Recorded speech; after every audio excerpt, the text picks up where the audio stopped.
Level 2 5,200 First Classified Item Hashtag, SCP-5201 Euclid. Mga espesyal na pamamaraan sa pagpigil. Ang mga domesticated SCP-5201 instance ay kasalukuyang nakapaloob sa Fauna Containment Wing ng Site-235. Dahil sa mga insidente ng cannibalization sa loob ng mga specimen, hindi hihigit sa isang instance ng SCP-5201 ang dapat isama sa bawat containment cell. Ang bawat espesimen ay dapat pakainin ng isang bagong panganak na mammal na may timbang na hindi bababa sa 1 kilo sa lingguhan o 2 buwan ng batayan. Ang mga bik ay ang pinaka-epektibo sa gastos at magagamit ang mga naturang hayop, ngunit ang iba pang mga species ay maaaring palitan kung itinuring na kinakailangan. Ang mga sumusunod na bagay ay natukoy na nagdudulot ng malubha o nakamamatay na pinsala sa SCP-5201, mga bagay na banal na Abrahamic mga pampalasa, i.e. asin, bawang, at suka, pinatalam na kawayan mga latigo na nilikha mula sa mga buntot ng mga stingray ngumunguya ng betel nut ihi. Ang lahat ng pasukan sa SCP-5201 containment cells ay dapat bantayan ng hindi bababa sa 2 level -2 personnel na nilagyan ng kahit isang bagay na binanggit sa itaas. Dahil ang pagiging epektibo ng mga bagay na ito ay nakasalalay sa relihiyon o kultural na kaalaman ng individual.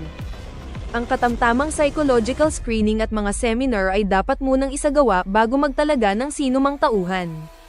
Ang isang espesyal na portable retinal scanner ay binuo upang tukuyin ang mga instance ng SCP-5201 sa ligaw o sa mga pangkat ng tao kung sakaling may paglabag sa containment, na may kakayahang agad na tukuyin ang mga irregularidad sa retina na kilala bilang isang katangian ng SCP-5201.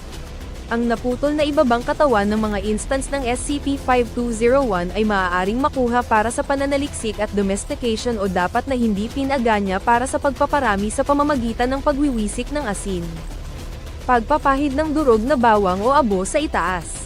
Manananggal.jpg, isa sa pinakaunang artistikong paglalarawan ng SCP-5201, circa 1382.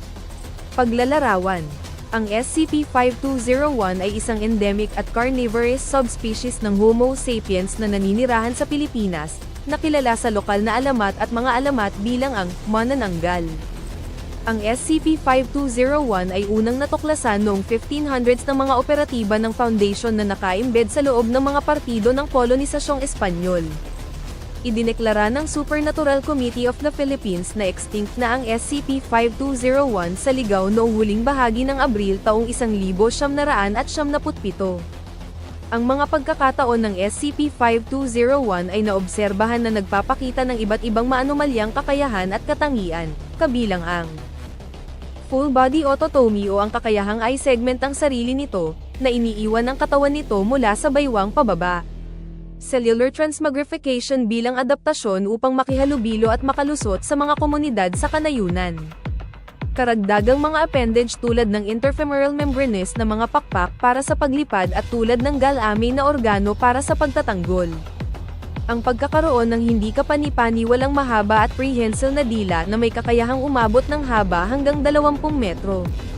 Ang SCP-5201 ay ang tanging kilalang natural na aphotic-parthenogenetic mammalian species 1. Asexually reproduce ang SCP-5201 sa pagitan ng ika-15 hanggang ika-20 na autotomate na yugto, kung saan ang ibabang bahagi ng katawan ay muling bumubuo ng sarili nitong itaas na katawan sa pamamagitan ng prosesong katulad ng epimorphic regeneration 2 na naobserbahan sa mga autotomous na butiki 3. Ang naputol na itaas na katawan ng isang SCP-5201 ay maghahanap ng isang katugmang babaeng tao upang ubusin at kalaunan ay ikakabit ang sarili nito upang ulitin ang cycle.